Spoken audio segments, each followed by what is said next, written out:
Albert Einstein once said, "Everybody's a genius, but if you judge a fish by its ability to climb a tree, it will live its whole life believing that it is stupid." Ladies and gentlemen of the jury, today on trial we have modern day schooling. Glad you could come. Not only does he make fish climb trees, but also makes them climb down and do a 10-mile run. Tell me, school, are you proud of the things you've done? Turning millions of people into robots, do you find that fun? Do you realize how many kids relate to that fish swimming upstream in class, never finding their gifts, thinking they are stupid, believing they are useless? Well, the time has come, no more excuses. I call school to the stand and accuse him of killing creativity, individuality, and being intellectually abusive.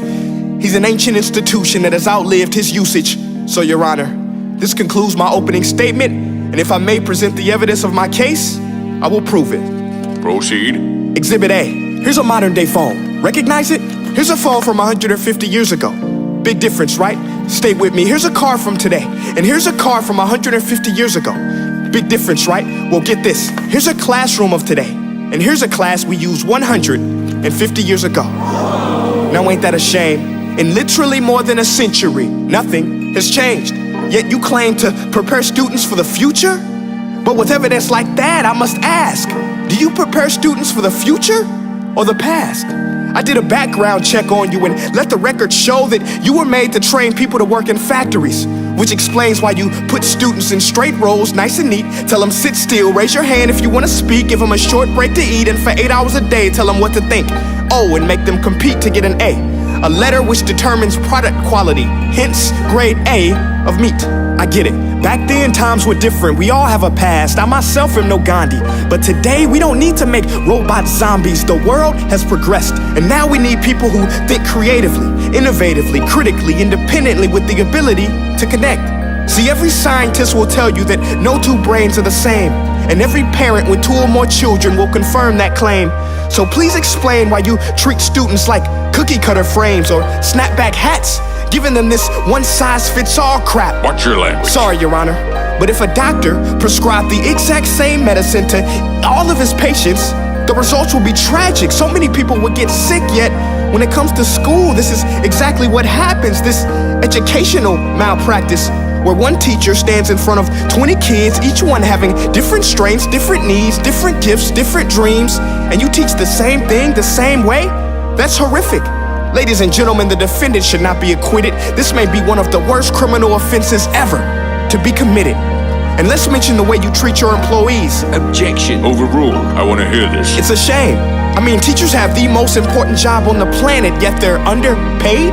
No wonder so many students are short-changed. Let's be honest, teachers should earn just as much as doctors, because a doctor can do heart surgery and save the life of a kid, but a great teacher can reach the heart of that kid and allow him to truly live.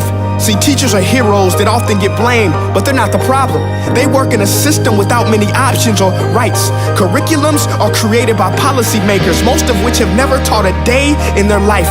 Just obsessed with standardized tests. They think bubbling in a multiple choice question will determine success.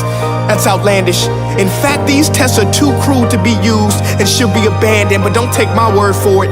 Take Frederick J. Kelly, the man who invented standardized testing, who said, and I quote, "These tests are too cruel to be used and should be abandoned." Ladies and gentlemen of the jury, if we continue down this road, the results will be lethal. I don't have much faith in school, but I do have faith in people. And if we can customize healthcare, cars, and Facebook pages, then it is our duty to do the same for education, to upgrade it, change it, do away with school spirit, because that's useless. Unless we're working to bring the spirit out of each and every student, that should be our task. No more Common Core. Instead, let's reach the core of every heart in every class. Sure, math is important, but no more than art or dance. Let's give every gift an equal chance. I know this sounds like a dream, but countries like Finland are doing impressive things. They have shorter school days, teachers make a decent wage, homework is non-existent, and they focus on collaboration instead of competition. But here's the kicker, boys and girls. Their educational system outperforms every other country in the world. Other places like Singapore are succeeding rapidly. Schools like Montessori, programs like Khan Academy. There is no single solution, but let's get moving. Because while students may be 20% of our population, they are 100% of our future. So let's attend to their dreams, and there's no telling what we can achieve. This is a world in which I believe, a world where fish are no longer forced to climb trees. I'll rest my case.